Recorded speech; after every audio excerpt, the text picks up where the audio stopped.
मैं रिकॉर्डिंग कर रही हूँ। जी जी लगा रही है।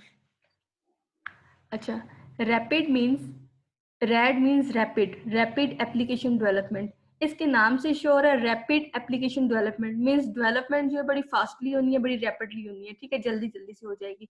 किस तरह से हो जाएगी जल्दी जल्दी से? देखिए साथ में ये इन्होंने डेज भी मेंशन किए हैं, 60 to 90 डेज मीन्स 2 और 3 मंथ के अंदर जो है आप एक सॉफ्टवेयर जो है, एक प्रोजेक्ट जो है, एक एप्लीकेशन जो है वो डेवलप करके उसको डिलीवर कर देते हैं, ठीक है। बड़ा फास्ट ये वाला काम करता है। किस तरह से काम करता है? पहला हमारे पास कम्युनिकेशन फेज, कम्युनिकेशन हुई, प्लानिंग हुई, पूरे के पूरे प्रोजेक्ट को आपने उसकी रिक्वायरमेंट्स गैदर की कम्युनिकेशन के अंदर, प्लानिंग के अंदर उसको प्लान किया, उसका एक मैप जो है वो बना लिया। उसके बाद आपने क्या किया, जो आगे वाले फेजेस है ना मॉडलिंग के, कंस्ट्रक्शन के, उनको आपने टीम्स के अंदर डिवाइड कर दिया, ठीक है। टीम 1 बनाई, उसको एक मॉड्यूल का टास्क दे दिया, वो अपने मॉड्यूल के ऊपर मॉडलिंग कर रहा है, उसकी कंस्ट्रक्शन कर रहा है, कोडिंग कर रहा है, टेस्टिंग कर रहा है। टीम 2 बना ली, वो इसी तरह से मॉडलिंग कर रहा है, कंस्ट्रक्शन कर रहा है, टीम 3 बना ली। मतलब एट द सेम टाइम ज्यादा सारे लोग जो है वो डिफरेंट टास्क परफॉर्म कर रहे हैं, ठीक है। टीम ए काम कर रही है, बी काम कर रही है, सी काम कर रही है, इस तरह से, बजाय इसके कि एक ही जगह काम हो रहा हो, उसको डिवाइड कर दिया। जब वो काम हो जाएगा उसको इंटीग्रेट कर लिया, उसको इकट्ठा कर लिया और उस वाले सारे टास्क को इकट्ठा करके इंटीग्रेट करके उसको जो है वो डिलीवर कर दिया, ठीक है। फिर जो है कस्टमर से, एंड यूजर से फीडबैक ली और उसकी बेस के ऊपर उसको मेंटेन किया, उसको जो है इम्प्रूव किया। अच्छा, अब make heavy use of reusable software component with an extremely short development life cycle, ठीक है। एक्सट्रीमली शॉर्ट ये डेवलपमेंट लाइफ साइकिल है, बहुत थोड़े टाइम के अंदर ये बड़ा अच्छा सॉफ्टवेयर और रीयूजेबल, ठीक है। ये कंपोनेंट्स बन जाते हैं, इन मॉड्यूल्स को आप बार बार से यूज भी कर सकते हैं आगे दूसरे सॉफ्टवेयर डेवलपमेंट के लिए। अच्छा, अब ये जो पीछे वाले फेजेस से उन्हीं को यहाँ पे बताया है। कम्युनिकेशन है फर्स्ट। कम्युनिकेशन के अंदर क्या होगा, टू अंडरस्टैंड बिजनेस प्रॉब्लम, ठीक है। आप कस्टमर एंड यूजर के साथ इंटरेक्शन करेंगे, उससे कम्युनिकेट करेंगे, जो भी उनकी रिक्वायरमेंट्स है उनको अंडरस्टैंड करेंगे। प्लानिंग के अंदर क्या है, आप उसको जो है वो प्लान करेंगे कि ये वाला काम हमने किस किस तरह से करना है, ठीक है। मॉडलिंग, मॉडलिंग के अंदर 3 इन्होंने मॉडलिंग बताई है। सबसे पहले है बिजनेस मॉडलिंग। बिजनेस मॉडलिंग के अंदर क्या, information flow among the business is working, कि जो आपके बिजनेस के अंदर इंफॉर्मेशन फ्लो कर रही है, देखा जाता है वो इंफॉर्मेशन किस टाइप की है, इंफॉर्मेशन कौन जनरेट कर रहा है, ठीक है। कोई अथेंटिक सोर्स है, ये ना हो कि जो मर्जी अपनी तरफ से वहां पे इंफॉर्मेशन देता रहे और हम उसकी बेस पे काम करते रहे, ठीक है। अथेंटिक सोर्स जो है वो देखना है कि कहाँ से इंफॉर्मेशन आपकी आ रही है और कहाँ पे जा रही है, ठीक है। ओवरऑल जितनी भी इंफॉर्मेशन आपके सिस्टम के अंदर है ये उससे रिलेटेड है, ठीक है। उस इंफॉर्मेशन को कैरी करना है, उसको इन्वेस्टिगेट करना है। Next one is data modelling. Data modelling के अंदर क्या है, इंफॉर्मेशन रिफाइन, जो इंफॉर्मेशन हमने बिजनेस मॉडलिंग के अंदर ली है, इकट्ठी की है, उसको रिफाइन करना है into the set of data objects that are needed to support business, ठीक है। उस इंफॉर्मेशन को प्योरीफाई करेंगे, उसको रिफाइन करेंगे डाटा ऑब्जेक्ट्स के अंदर, मींस उसको जो है वो मॉडल करेंगे, उसको स्ट्रक्चर करेंगे, उसकी जो है कोई प्लानिंग डिजाइनिंग कर लेंगे, ठीक है। और नेक्स्ट वन प्रोसेस मॉडलिंग के अंदर उसी डिजाइनिंग की बेस के अंदर एक्चुअल इंप्लीमेंटेशन करेंगे जो कि हमारे वहां पे सिस्टम के अंदर यूज होनी है, ठीक है। तो ये जो है मॉडलिंग के 3 फेजेस बताए हुए थे, business, data and process modelling. Next one is construction. Construction के अंदर क्या है, it highlights the use of pre existing software component. अच्छा, कंस्ट्रक्शन के अंदर या तो आप नया बना रहे होते हैं, आप कोड कर रहे होते हैं, साथ साथ उसको टेस्ट कर रहे होते हैं, या तो ये प्री एग्जिस्टिंग जो पहले से बने हुए कुछ मॉड्यूल होते हैं उनको भी आप यहाँ पे रीयूज कर लेते हैं, ठीक है। डिप्लॉयमेंट, डिप्लॉयमेंट के अंदर क्या, deliver to customer basis for the subsequent iteration. अच्छा, डेवलपमेंट और डिप्लॉयमेंट में मैंने आपको फर्क बताया था। डिप्लॉयमेंट होता है जब हम अपना सिस्टम बना के, अपनी ऐप या सॉफ्टवेयर जो भी आप बना रहे हैं वो बना के जब आप एंड यूजर को प्रोवाइड कर देते हैं, एंड यूजर की जो इम्प्लीमेंटेशन इन्वायरमेंट होता है वहां जाके इसकी इंस्टॉलेशन कर देते हैं, उसको वो सिस्टम डिलीवर कर देते हैं, तो वो डिप्लॉयमेंट के अंदर आ जाता है, ठीक है। डिप्लॉयमेंट में उसको दे दिया, आप कस्टमर ने इसको यूज किया, उसके अंदर जो प्रॉब्लम्स आ रहे थे वो फीडबैक दिया वापस, फिर उसको मेंटेन किया, रिफाइन किया, ये सारा सिलसिला जो है वो चलता रहता है। लेकिन मेन फोकस जो रेड का है वो ये है कि ये क्विक डेवलपमेंट करता है, रैपिड डेवलपमेंट करता है, ठीक है। अच्छा, अच्छा अभी रेड मॉडल ही है। If application is modularize, scalable scope, each major function to be completed in less than 3 month, ठीक है, वही पुरानी वाली बात रिपीट हो रही है कि अगर आप अपनी एप्लीकेशन को मॉड्यूलराइज कर रहे हैं, मॉड्यूल्स के अंदर डिवाइड कर रहे हैं, तो आपका जो भी आप चीज बना रहे हैं, प्रोजेक्ट बना रहे हैं, प्रोडक्ट बना रहे हैं, वो जो है लेस देन 3 मंथ, ठीक है, 90 डेज के अंदर अंदर जो है वो बन जाएगी. Each major function can be addressed by a separate team and then integrated to form a whole. हर एक जो मेजर फंक्शन है, जो मेजर मॉड्यूल्स के अंदर हमने डिवाइड कर दिया है, वो एक सेपरेट टीम उसको बनाती है और फिर उसको हम क्या करते हैं, इंटीग्रेट कर लेते हैं. अच्छा, कुछ ड्रॉबैक्स भी हैं. ड्रॉबैक्स क्या है? Red require sufficient human resources. अच्छा, रेड का ड्रॉबैक पहला जो है वो ये कह रहे हैं कि एक sufficient amount of resources, human resources require करता है कि हर एक टीम के लिए जो है डिफरेंट आपको एम्प्लॉयज जो चाहिए होंगे, डेवलपर, टेस्टर, कोडर सारे चाहिए होंगे. ठीक है, पहले वाले जो हमने देखा उसमें तो ये थी, एक ही टीम थी, वो सारा काम कर रही थी. यहाँ पे क्योंकि टीम्स ज्यादा है तो सारी टीम्स के लिए सारे रिसोर्सेज अलग से चाहिए. सिर्फ ह्यूमन रिसोर्सेज नहीं, जो बाकी सिस्टम, मशीन्स, जो कुछ यूज हो रहा है या फिर इंटेलेक्चुअल प्रॉपर्टी है जो भी यूज हो रहा है, वो सारी चीजें जो है ज्यादा चाहिए.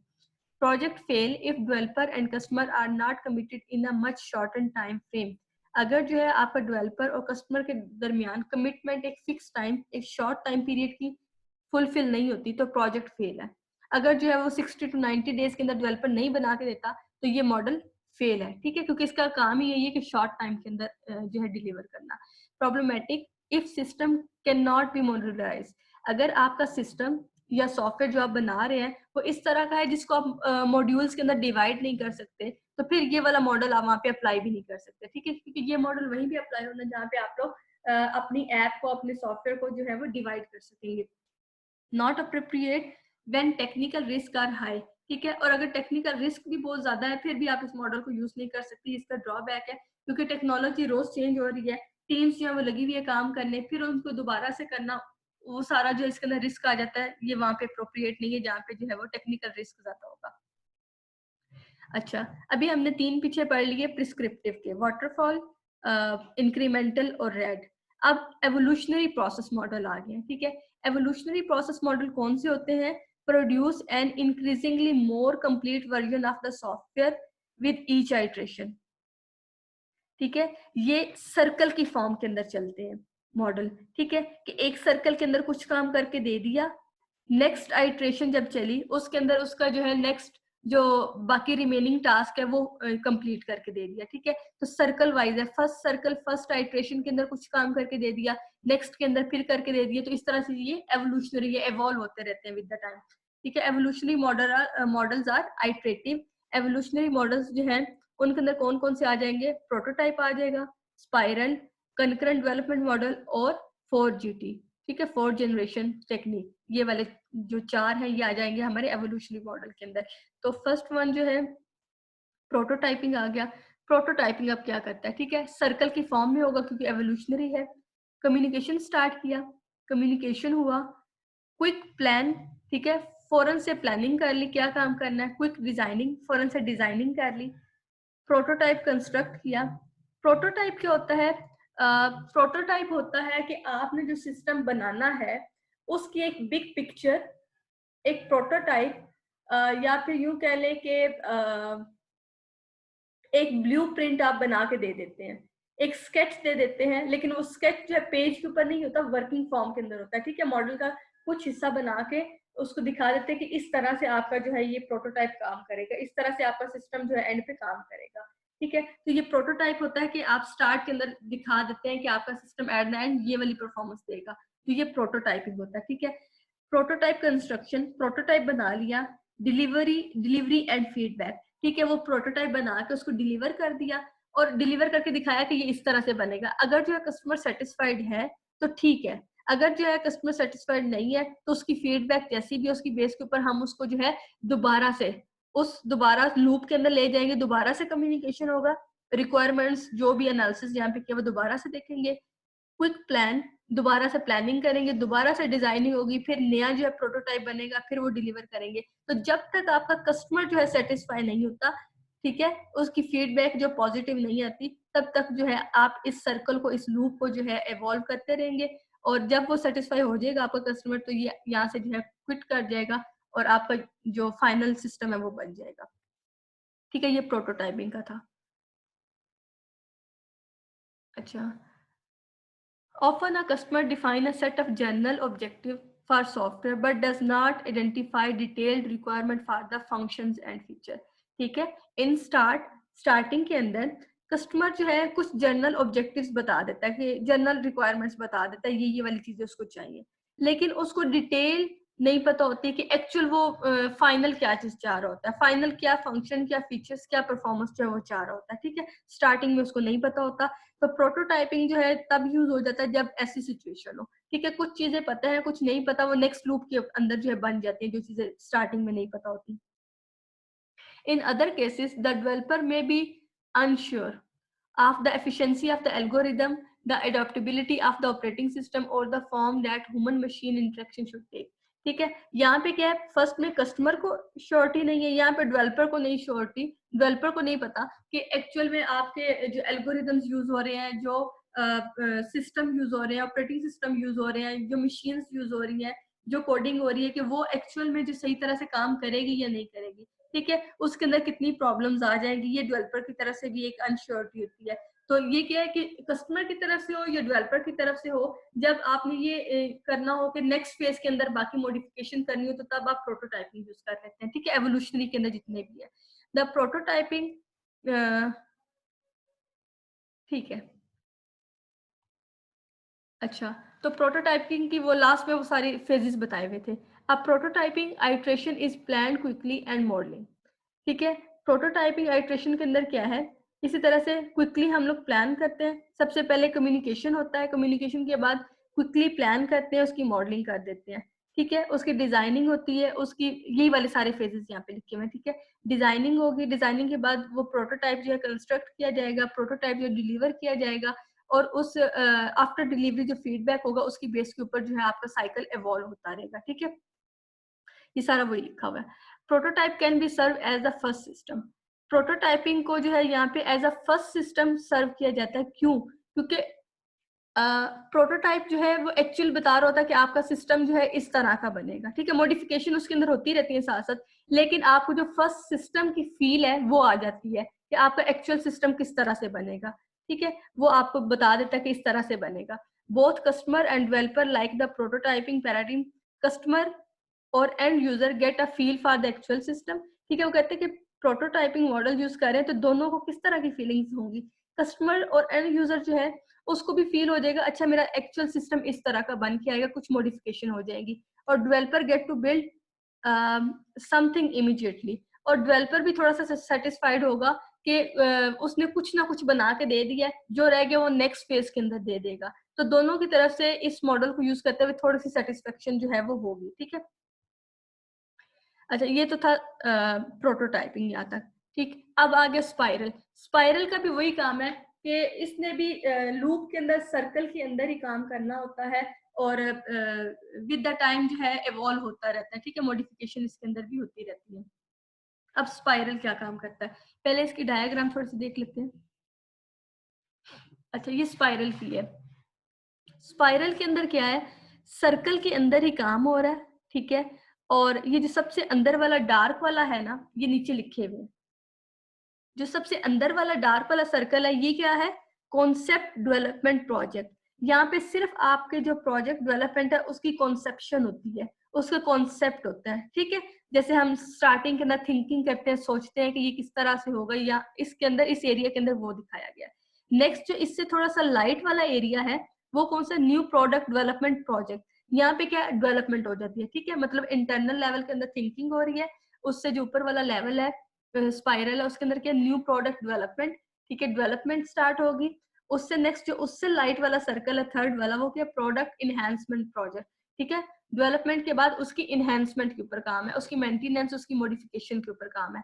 और उससे जो बाहर वाली व्हाइट वाली लूप है एंड वाली, वो क्या, प्रोडक्ट मेंटेनेंस प्रोजेक्ट। ठीक है, फाइनल डिलीवरी के बाद उसको क्या है, मेंटेन किया जा रहा है इस फेज के अंदर।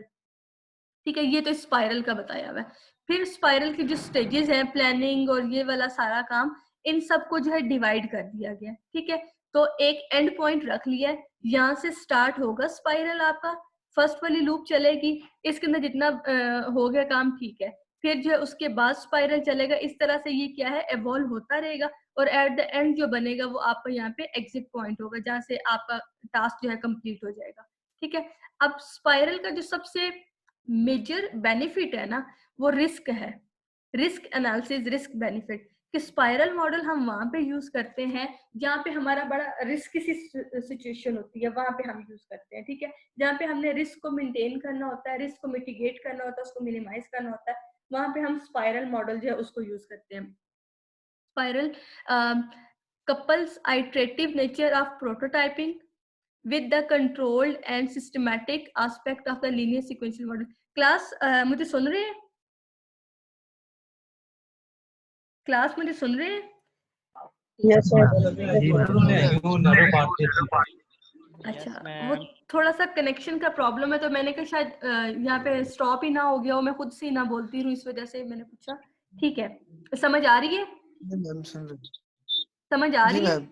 अच्छा ठीक है, चलो ठीक है। Yes ma'am. यस ठीक।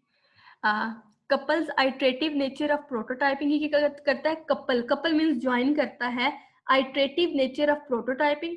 प्रोटोटाइपिंग की नेचर लेता है आइट्रेटिव, जो बार बार से आइट्रेट होगी, with the controlled and systematic aspect of the linear sequential model. ठीक है, के लीनियर सीक्वेंशियल मॉडल, उसके भी कुछ एस्पेक्ट और कुछ प्रोटोटाइपिंग जो है, दोनों मॉडल्स को कंबाइन करके स्पाइरल मॉडल बनता है। ठीक है, दोनों की नेचर को कंबाइन करके।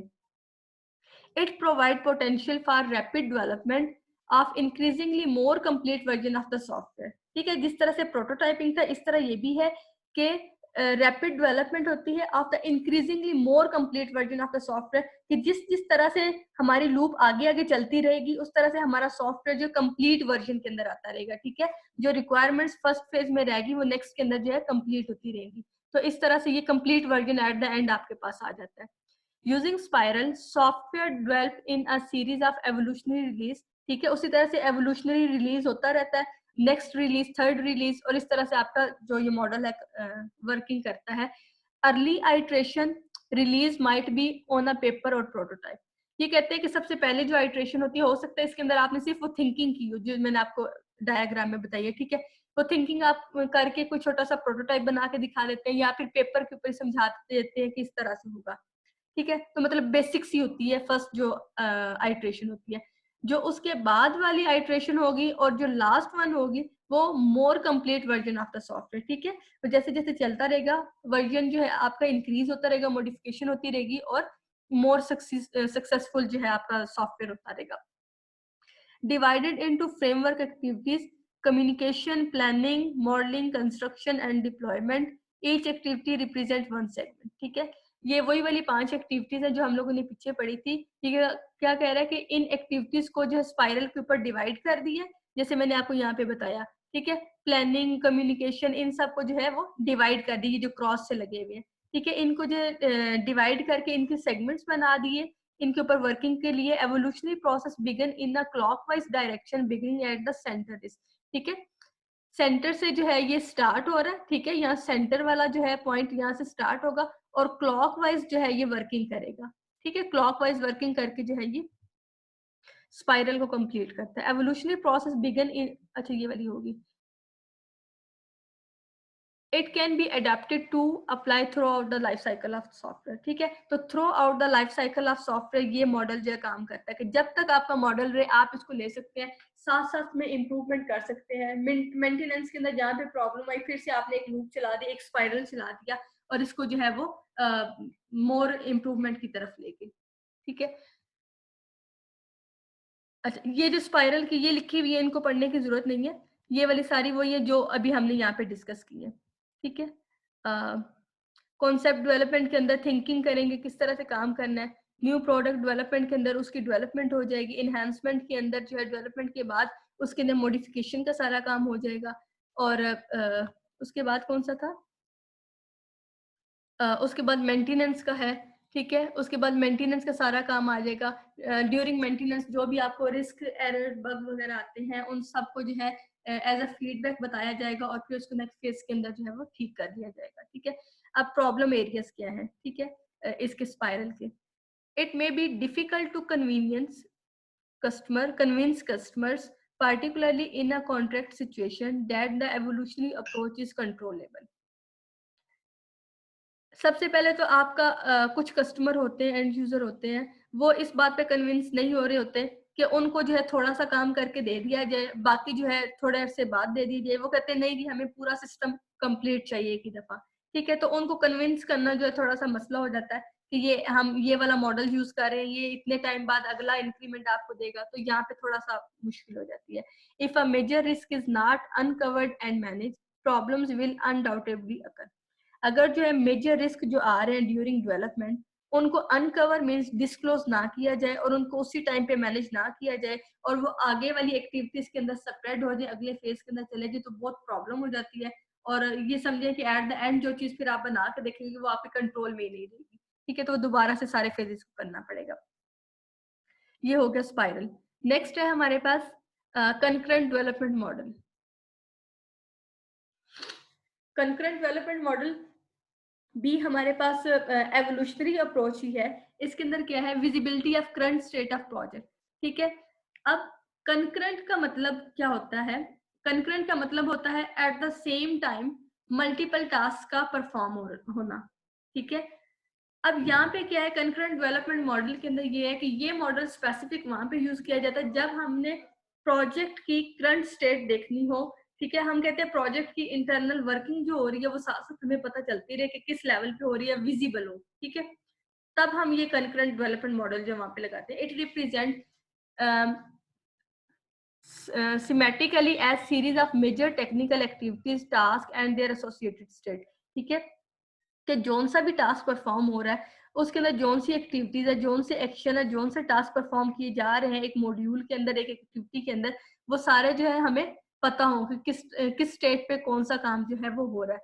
It is often more appropriate for the system engineering projects where different engineering teams are involve.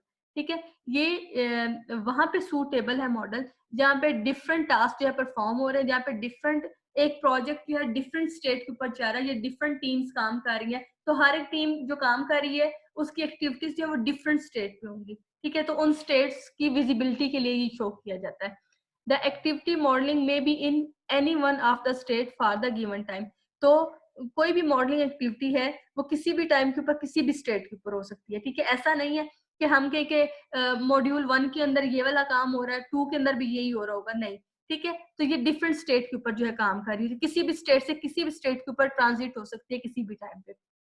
अब इसकी डायग्राम देखते हैं, आपको समझ आ जाएगी।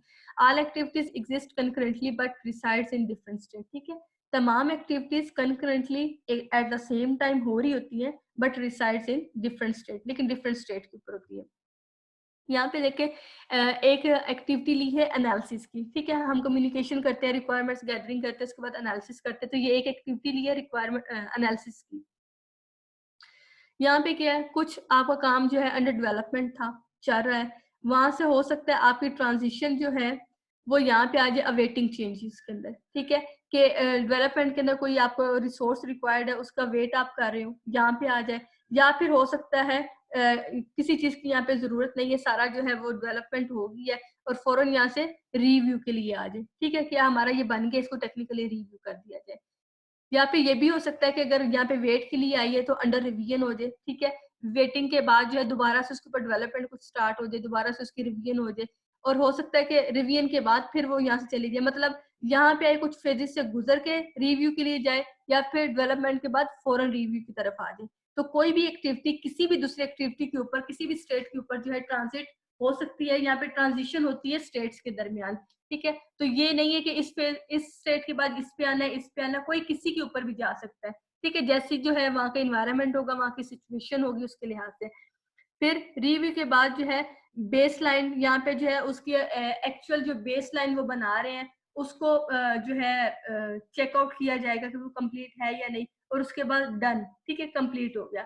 और डन से हो सकता है फिर से कोई प्रॉब्लम आ जाए और वो अवेटिंग चेंजेस की तरफ चला जाए, फिर से चेंजेस की तरफ चला जाए और वहां पे फिर दोबारा से वो स्टार्ट हो जाए। और हो सकता है डन मीन्स खत्म हो गया काम और वहां से एग्जिट कर जाए। ठीक है, तो ये कुछ भी हो सकता है, किसी भी एक्टिविटी से किसी भी दूसरी एक्टिविटी के ऊपर ट्रांजिट कर सकते हैं किसी भी टाइप के ऊपर। अच्छा, नेक्स्ट है हमारे पास फोर्थ जनरेशन टेक्निक, 4GT। अब ये 4GT टेक्निक क्या काम कर रही है इसको देख लेते हैं। थोड़ा सा पहले इसको पढ़ लेते हैं। अच्छा, 4GT like all other models, 4GT in GT 4 generation techniques begin with the requirements gathering phase। ठीक है, रिक्वायरमेंट गैदरिंग फेज से ही स्टार्ट होता है। रिक्वायरमेंट्स गैदर करते हैं फर्स्ट फेज के अंदर हम लोग। ठीक है, नीड्स पूछते हैं अपने कस्टमर की कौन सी। Ideally the customer would describe the requirement which are directly translated into the operational prototype. यहाँ पे क्या है कि कस्टमर जो है अपनी रिक्वायरमेंट्स बताता है, अपनी नीड्स बताता है, वो क्या चीज बनवाना चाह रहा है, और उसको डायरेक्टली ट्रांसलेट कर दिया जाता है इनटू ऑपरेशनल प्रोटोटाइप के अंदर। इसका क्या मतलब है, अब यहाँ पे आते हैं। फर्स्ट फेज के अंदर रिक्वायरमेंट गैदरिंग की, एक मिनट में चेक कर लूं।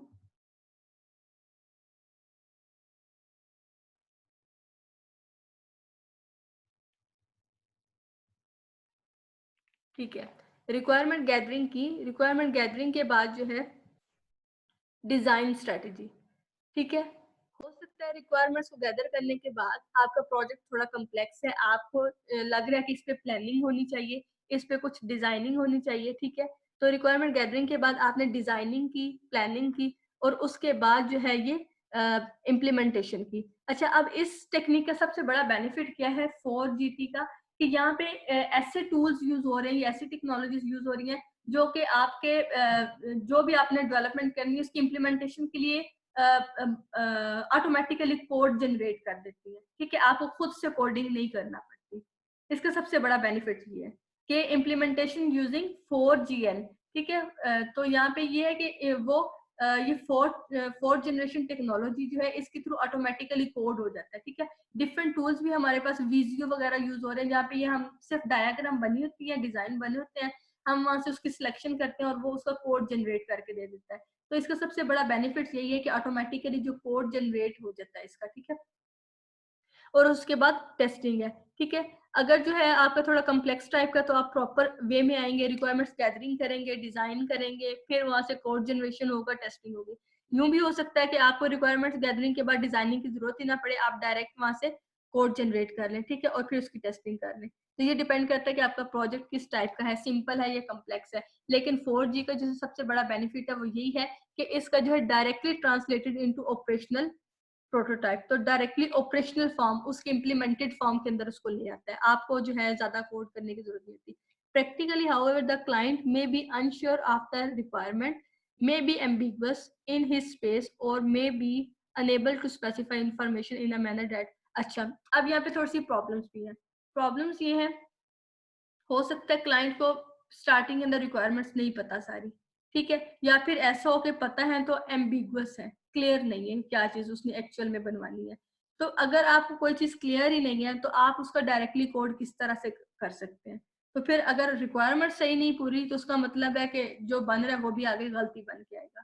ठीक है, तो रिक्वायरमेंट्स को स्टार्टिंग के अंदर या फर्स्ट फेज के अंदर बिल्कुल ठीक तरह से क्लियर होनी चाहिए।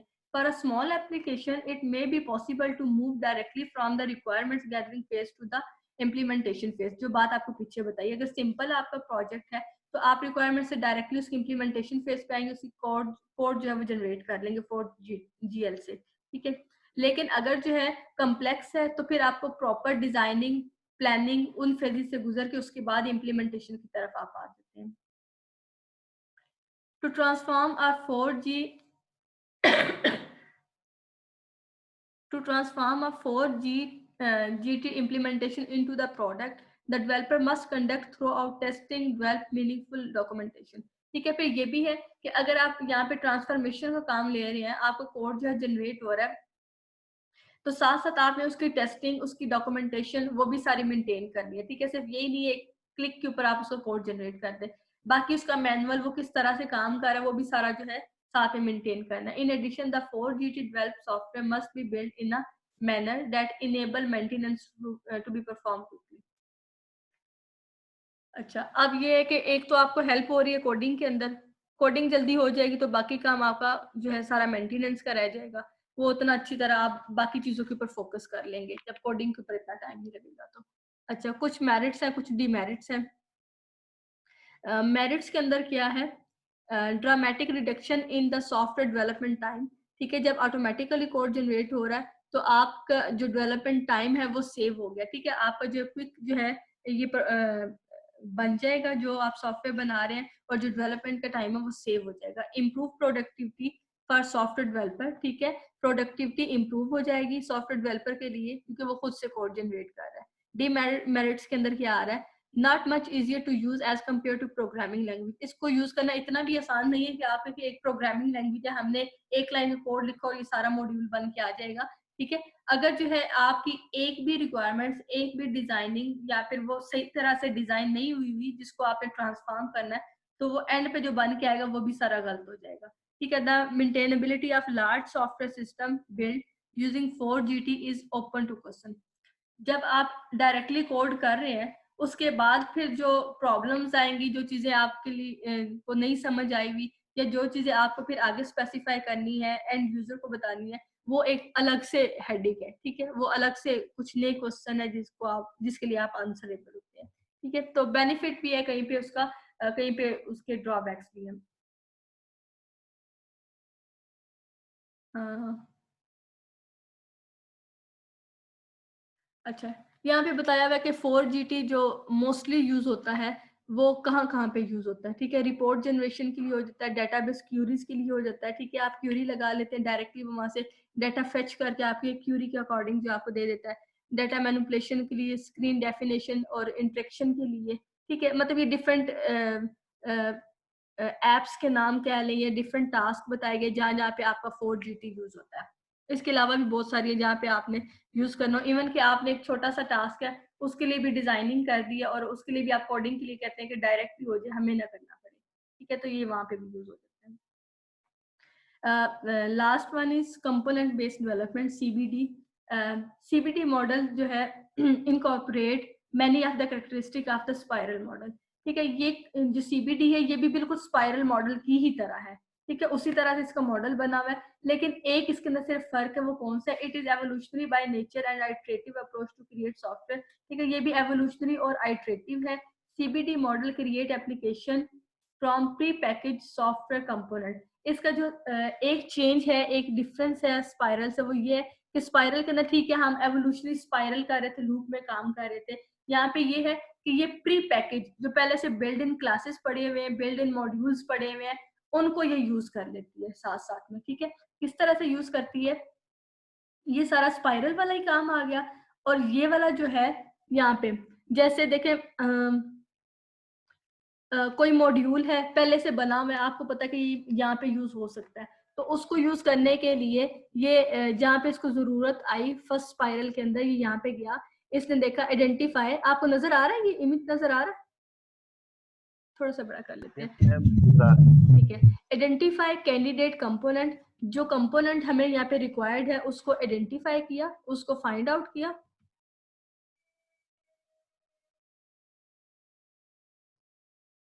ठीक है। यहाँ पे आइडेंटिफाई किया उस कंपोनेंट को जो हमें चाहिए, हमने देखा वो पड़ा हुआ है तो हम उसी को रीयूज कर लेते हैं। यहाँ से lookup component in the library, ठीक है। जो कंपोनेंट चाहिए था वो हमने देखा लाइब्रेरी में पहले से पड़ा हुआ है, अगर पड़ा हुआ है तो हम उसको यूज कर लेते हैं, ठीक है। अच्छा, lookup component in library, extract component if available, अगर कंपोनेंट वहां पे पड़ा हुआ है तो हमने वहां से एक्सट्रैक्ट कर लिया उसको यूज करने के लिए। बिल्ड कंपोनेंट इफ अनअवेलेबल, अगर जो है वहां पे नहीं पड़ा हुआ आपकी लाइब्रेरी के अंदर वो वाला कंपोनेंट, आपने उसको बिल्ड किया, उसको बनाया, ठीक है। और क्या किया, put new component in the library, अब नया कंपोनेंट बना लिया है तो आपने, अब जो न्यू कंपोनेंट आपने बना लिया उसको यूज तो करना है उस टाइम पे, लेकिन साथ में उसको लाइब्रेरी के अंदर भी रख देना ताकि उसको नेक्स्ट टाइम जब यूज करना हो तो उसको हम रीयूजेबल कर लें, ठीक है। उसको रीयूज हम लोग कर लें, तो उसको हमने किया है दोबारा से बनाया, लाइब्रेरी के अंदर भी रख दिया ताकि उसको बाद में भी यूज किया जा सके और उस टाइम पे भी हमने उसको यूज कर लिया, ठीक है। और ये वाला और ये वाला सारा स्पाइरल जो है इसी तरह से काम जो है वो करता गया, ठीक है।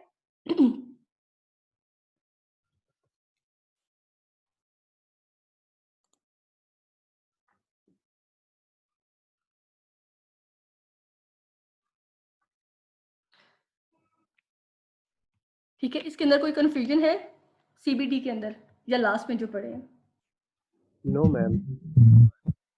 ठीक है, तो ये वाला यहीं तक था, इनफ है, ये आगे करवा दूं?